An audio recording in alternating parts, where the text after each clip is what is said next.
Bencana tragedi Highland Towers yang telah meragut tidak kurang daripada 48 orang secara sekelip mata. Begitu juga dengan kejadian banjir lumpur di Kuala Kerai yang telah menyebabkan kerugian tidak kurang daripada 200 juta ringgit Malaysia. Dan yang terakhir dan terkini adalah bencana alam di negeri selatan kita, di Sungai Kim Kim, di mana ia telah menjejaskan kesihatan tidak kurang daripada 6,000 orang dan kebanyakannya adalah kanak-kanak. Kerosakan ini berlaku adalah disebabkan oleh kita memahami alam ini melalui sumber yang tidak lengkap, yang tidak syumul. Betapa peri pentingnya pengetahuan kita tentang milik suatu perkara akan mengubah tingkah laku kita. Sedarkah kita bahawa kemungkinan alam yang rosak yang telah menyebabkan kerajaan kerugian tidak kurang daripada 200 juta ringgit disebabkan oleh pemilik konsesi balak yang telah menjarah kawasan tersebut sekehendak hati, menyebabkan banjir lumpur yang kita lihat fenomenanya tadi. Jadi bila kita kembali kepada kisah alam ini, kita kena jawab siapakah pemilik alam ini.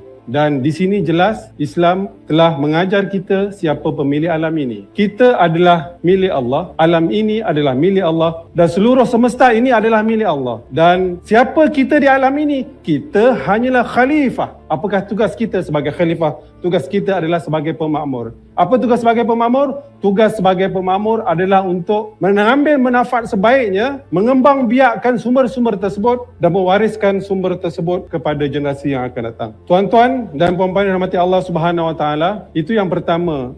Peri pentingnya kita mengetahui tentang pemilikan alam ini akan mengubah tingkah laku kita. Yang kedua tentang fungsi. Gambar dalam kotak merah ini adalah gambar sebenar akibat daripada kemalangan yang berlaku di laut telah membunuh burung yang namanya burung raja udang. Mungkin sebahagian besar daripada kita tak tahu apa fungsi burung raja udang. Kita dapati burung yang selama ini kita abaikan berfungsi untuk membantu kita mengawal perosak dalam kebun kita. Kita telah kehilangan begitu banyak sumber yang ada dalam alam ini sebelum kita mengetahui fungsinya kepada kita. Demikian Allah mengajar kita, membekalkan kepada kita segala maklumat yang khusus dan yang umum berkenaan dengan fungsi-fungsi alam ini. Dibekalkan kepada kita supaya kita bertingkah laku dengan tindakan yang sewajarnya. Bagaimana pula dengan Barat? Barat yang bergantung semata-mata kepada akal dan sains untuk memahami alam ini telah mengundang kepada kepincangan budaya. Dan sampai kita kepada poin yang ketiga, kesan daripada kita mempunyai ilmu yang lengkap pada alam ini adalah ia sepatutnya mengubah tingkah laku kita. Seorang marine biologist, Rachel Carson, pada 1962,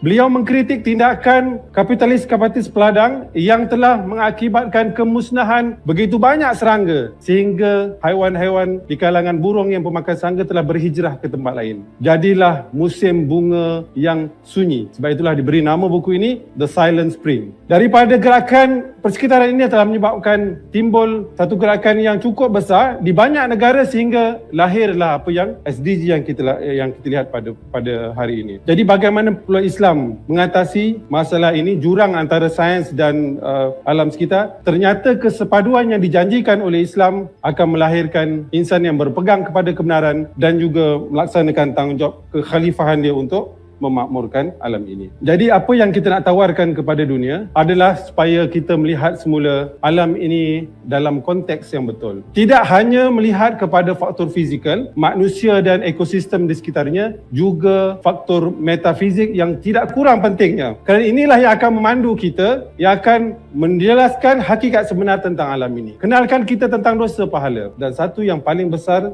daripada kesemua yang ada ini adalah mengenalkan kita tentang istilah barakah.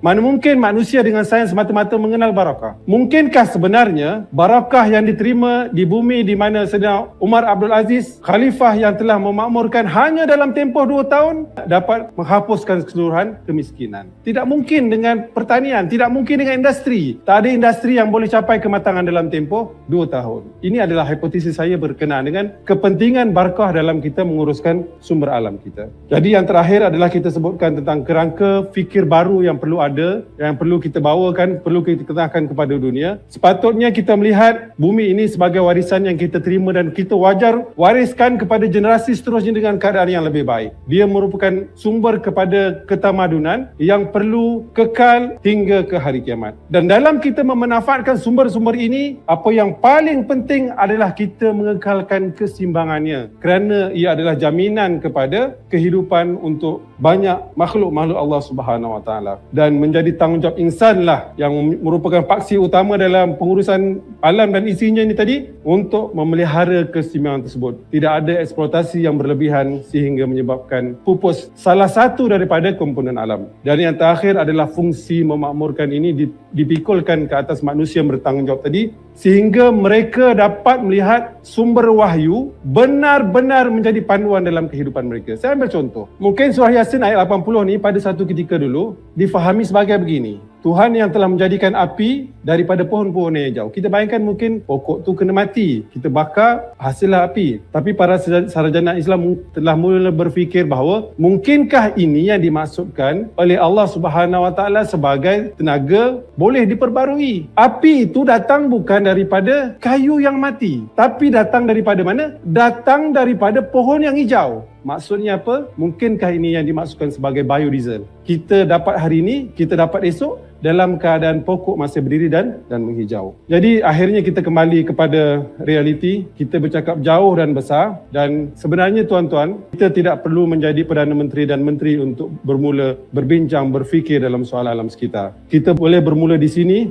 pada hari ini, pada petang ini. Semuanya bermula daripada masyarakat kita, keluarga kita dan diri kita sendiri. Dan yang paling penting adalah kita bermula dengan diri kita, menginsafi diri kita, apakah peranan kita kepada keseluruhan ketamadunan yang ada. Begitu bijaksananya Allah mengikat tanggungjawab menjaga alam sekitar ini dengan keimanan. Jadi sebagai bukti keimanan kita kepada sumber ini, seharusnya tingkah laku kita pada hari ini berhubung pengurusan alam kita akan berubah dengan sewajarnya.